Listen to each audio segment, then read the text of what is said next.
the NewsChannel 5 network. This is Titans Talk.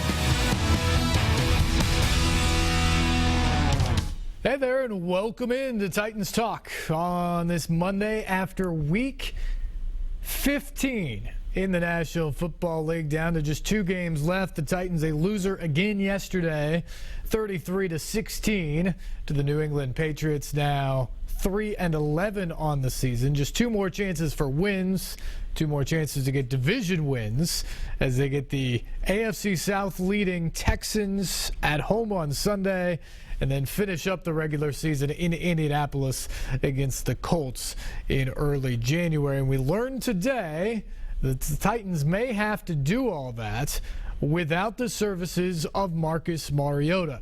The rookie quarterback sprained his right MCL yesterday. Different knee than what was hurt earlier this year against Miami. This injury is considered much less severe than the one that held him out for a week back in the middle of the season. But they're going to take the very cautious route here with nothing left to play for in the season and hold him out this week against Houston. Some have said, some national reporters have suggested that the Titans are now planning to hold him out for the rest of the season and that he would just be done and shut down and protected moving forward. Mike Mularkey insisted today that that is in fact not the case, at least yet. There's a shot he might not be back, but their plan is to hold him out this week, let him rehab, get back to the stability in that knee, and then work him out next week and see where they think he is before making any determination on that. They would like to see him come back and play, and I think that's a good thing if you're the Titans. Because I've heard people say, look, you're out of it. He's gotten hit a couple times. You got to protect this guy and not get him hurt. Shut him down for the year. To me, that's ridiculous. These are football players. And at the end of the day, they play football. They only get 16 chances a year to do it. And so with 2 games left, if he's healthy, he should be out there. Now, if he's not healthy, that's a different story. And clearly they don't think he's healthy enough to go this weekend. But if he's ready to go for that final game in Indianapolis, and the doctors say that knee's good enough, you're not in danger of hurting it in any worse shape, you can go play. If they say that, he should play. Because number one, the idea is to go out and put your best foot forward and try to win these games. But number 2, let's not forget, he's a rookie. He's a rookie that at this point has played, 12 games in the National Football League, 13 games, parts of 13 games in the National Football League. He can use all the reps, all the live bullets that he can get at this point. So if he's healthy, he should be out there again. I think that's the way you got to treat it. And I think that's what Mike Mularkey was pretty much saying this afternoon is we're going to wait and see. We're not going to put him in any danger. But if he's ready to go, we're going to put him out there. And I also want to note that I think Mike Mularkey did himself a favor in the view of this organization by the way in which he handled the situation yesterday. If you remember back to the first injury, which was more severe, by the way, back in the Miami game, Ken Whisenhunt went out there, and basically a powwow between him and Marcus Mariota, the two came to the conclusion that Mariota was good to go and that he could keep on playing. He played the rest of that game, or most of the rest of that game, injured and was not effective at all. And then he, of course, was held out the next week after they learned just how severe the injury was. This time around, the injury's not as bad, but Mike Mularkey takes the safe approach. And immediately, as the trainers are discussing what they can do, can they put a brace on and all that, he decides to take charge and say, look, he's too important. This isn't the time to move on and do this. Sit down for the rest of the day, and we're going to give Zach a chance today. to me, that was the right call yesterday and a more cautious approach. And if you remember back, Amy Adams Strunk, when she made the move to let go Ken Whisenhunt in the middle of the season, she said that the protection of Marcus Mariota is paramount for this organization at this point, and said, I don't like what I've seen from our franchise quarterback getting beat up through the first 8 weeks of this season.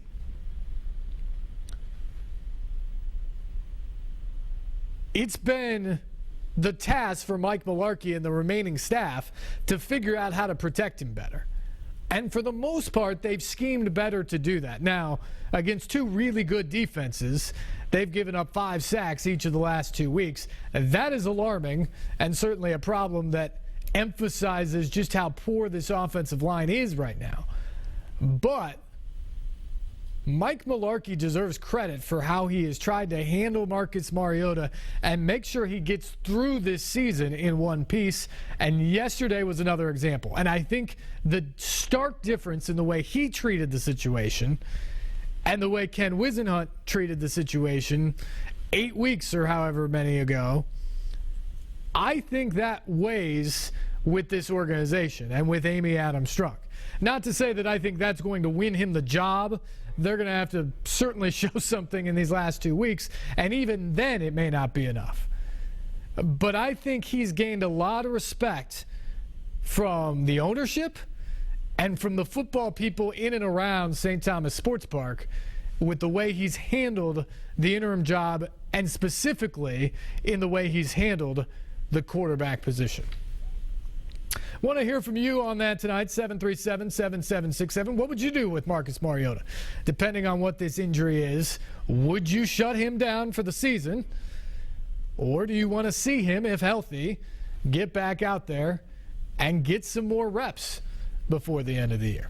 Other thoughts about yesterday's game, another loss to the Patriots, welcome as well. But first, let's get to the highlights from yesterday. Titans and Patriots in Foxborough.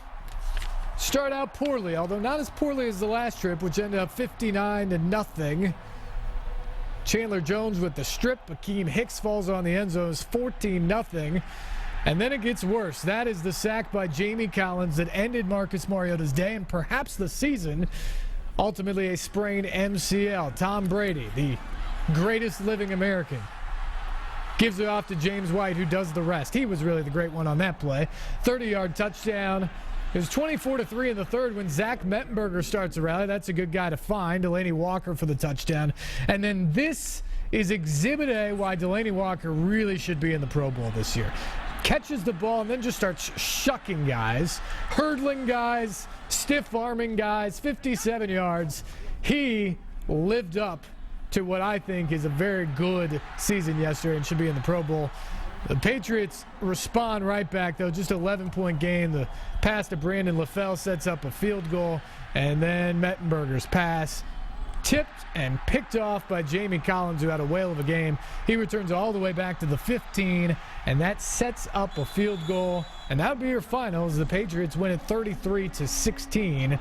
The Pats in great situation now to lock up home field in the AFC throughout the playoffs at this point. The Titans, of course, sit there at 3-11 and in great position right now to possibly get the #1 pick in the draft coming up in late April. Phone lines are open tonight, 737-7767. Let's talk some Titans.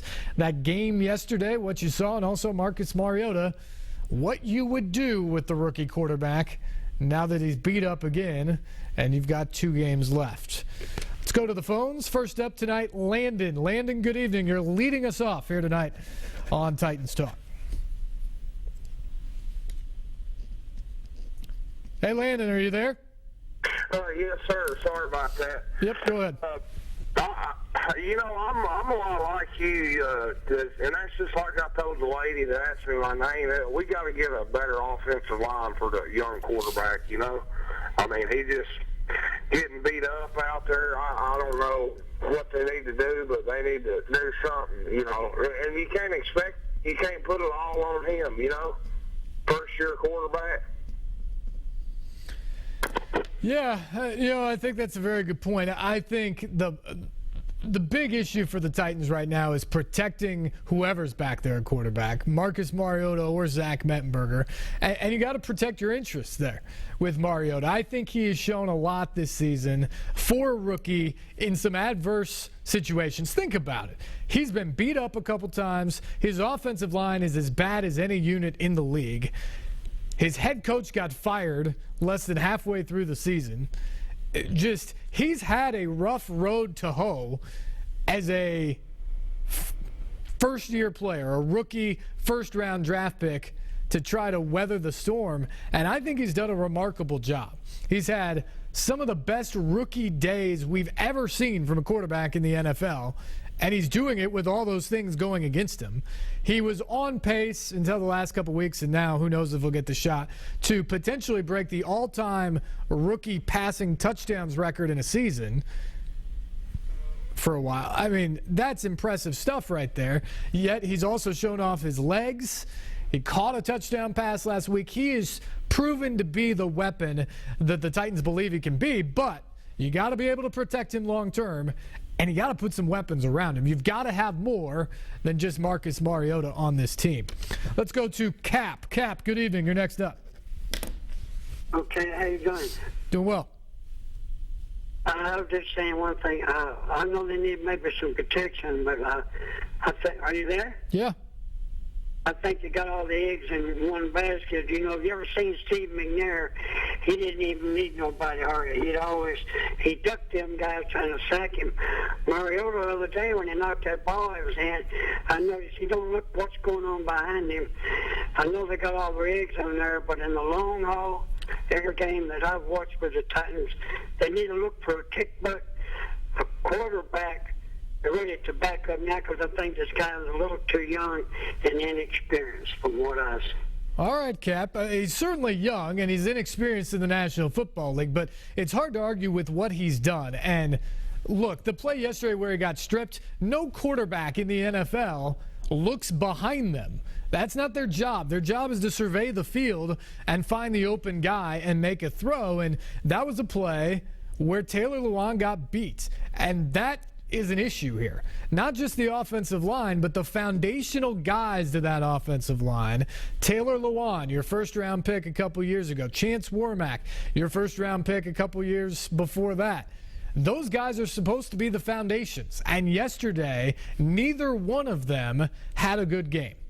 They have to be the rocks moving forward for this team. They weren't yesterday. And that's a big issue. I think Marcus Mariota is every bit what this team hoped he could be, maybe more as a rookie. But the other thing you talk about, Steve McNair, great quarterback. He's the best we've seen so far in Tennessee. But his offensive line was a whole lot better than what Marcus Mariota or Zach Mettenberger have had to play behind. He didn't have the pressure constantly that these guys have had to put up with. He had a better running game consistently than what these guys have had to benefit them. That's a big difference. That's a real big difference. All right, we need to take a break. We will come back. More phone calls. Plus, we're going to get into a little Miss Universe talk as well tonight because, let's be honest, a lot of people were talking about that last night and today as well. What a mess that was. We'll get to that as well. Stay tuned. You're watching Titans Talk here on News Channel 5+.